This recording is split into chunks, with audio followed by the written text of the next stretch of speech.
Hi friends, this is Hari cinema bus அப்டேட்டில் அடுத்தது ஒரு லேட்டஸ்ட்டான ஒரு அப்டேட்டோடு வந்திருக்குங்க. இன்னைக்கு காலையில் தான் நான் உங்களுக்கு வந்து தெளிவாக ஒரு வீடியோ போட்டிருந்தேன். விஜய் சார் அவருடைய அரசியல் பயணத்துக்கு ரஜினி சாருடைய ஆதரவு வந்து அவர் வந்து எதிர்பார்க்குறாரு அப்படின்றத பற்றி நம்ம பேசியிருந்தோம் காலையிலே. அதோடைய இன்னொன்று ஒரு தொடர்ச்சியாக தான் இந்த வீடியோ. என்ன அப்படின்னு பார்க்கும்போது, விஜய் சார் அரசியல் கட்சி ஆரம்பித்து வரப்போகிறாரு. அவர் இன்னும் ரொம்ப ஒரு குறுகிய நாட்களுக்குள்ளே பார்த்தீங்கன்னா அவரோட கட்சியோட கொடியை வந்து அறிமுகப்படுத்த போகிறாரு. அது எப்படி அறிமுகப்படுத்த போகிறாருன்றது தெரியல. ஆனால் அந்த விழாவுக்கு வந்து ரஜினி சார் எப்படியாவது கொண்டு வந்துடணும் அப்படின்றதுல அவர் ரொம்பவே ஆர்வமாக இருக்காராம்.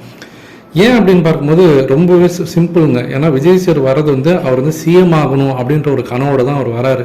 அவர் தான் வந்து பார்த்தீங்கன்னாக்கா முன்னிறுத்தி அந்த கட்சி வந்து இயங்க போகுது. அப்போ அவர் சிஎம் கேண்டிடேட் அப்படின்னாக்கா கண்டிப்பாக எல்லாருமே எதிர்த்து தான் அவர் அரசியல் பண்ணி ஆகணும்.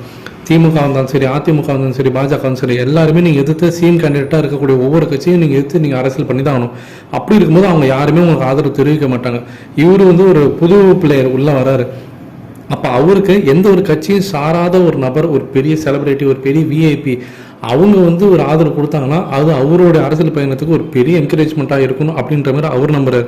அப்படி அவர் பார்க்கும்போது சினிமாலையும் தன்னுடைய குருவாக அவர் நினைச்சது வந்து ரஜினி சாரை தான்.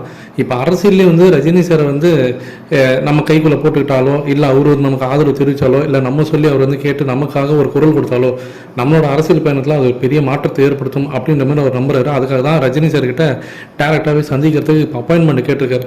அது கூட அவர் ஏன் இப்போ வந்து இதில் இறங்கி வர்றாருன்னா, இவ்வளோ நாளாக அந்த காக்கா கழுகு பிரச்சனை ஓடிந்தது, ஒரு வருஷமாகவே ஓடிந்தது.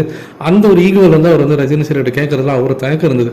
பட் ஒன்ஸ் ரஜினி சார் வந்து லால் சலாம் படத்தோடைய அந்த ஆடியோ லான்ச்சில் வந்து அந்த காக்கா கழுகு பிரச்சனைக்கு ஒரு முற்றுப்புள்ளி வச்சுன்னு ரொம்ப பெருந்தன்மையாக பேசணுன்னு இவரோட ஈகோ அங்கே உடஞ்சி போச்சு. ரஜினி சார் இந்த அளவுக்கு பேசுகிறாருன்னா நம்ம இதுக்கு மேலே வந்து நம்ம அமைதியாக இருக்கக்கூடாது, கண்டிப்பாக வந்து நம்ம கேட்கலாம், இதில் ஒன்றும் தப்பு கிடையாது, அவர் இவ்வளோ தூரம் இறங்கி வர்றார், நம்ம ஏன் போகக்கூடாது அப்படின்ற மாதிரி தான் ரஜினி சார்கிட்ட அன்றைக்கே அவர் நைட் வந்து ஃபோனில் பேசியிருக்காரு. அதுக்கப்புறம்ட்டா ரஜினி சாரை வந்து நேரில் மீட் பண்ணணும் அப்படின்ற மாதிரி அவர் கேட்டுனுக்காரு.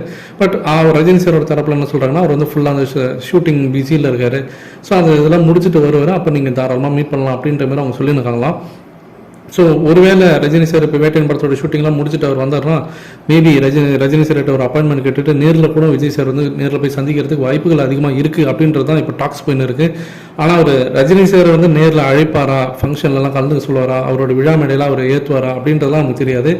ஆனால் ரஜினி சாரோடைய அந்த ஒரு ஆதரவு கரம் வேணும், அவரோட ஒரு எப்படி சொல்கிற குட் புக்கில் இவர் இருக்கணும் அரசியலை பொறுத்த வரைக்கும் அப்படின்றலாம் அவர் ரொம்பவே ஆர்வமாக இருக்கார் விஜய் சார். அது நம்ம வந்து பார்க்க முடியுது, நம்மளால் தெளிவாக பார்க்க முடியுது.